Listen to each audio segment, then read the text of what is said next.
I replaced the glazing on some of these windows. A couple of them needed just replaced, and I scraped it out, cleaned it up, and then I put the glazing down, and now I'm painting it.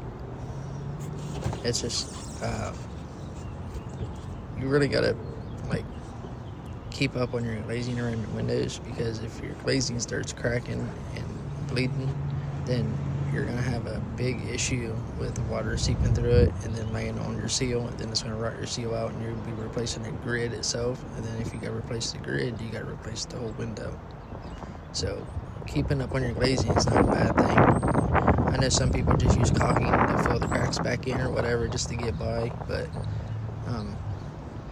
it's not hard for someone that knows how to glaze to knock that stuff out and glaze it. It's just one of those things. It does take time.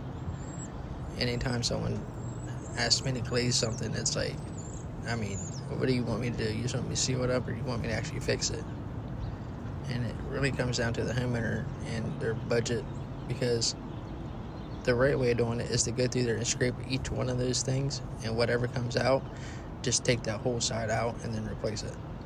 And that consists of glazing the whole window, or just some things here and there. Like, usually the underneath rot out just as fast as the flat surfaces, but the sides, they rot out too. It's just one of those things. I would say the glazing that is in the tube that we're using now, it's not that, I don't know, I noticed it dries fast, and with the slower drying stuff, it seems you seem to get 15 years out of the slow dry, the oil-based stuff.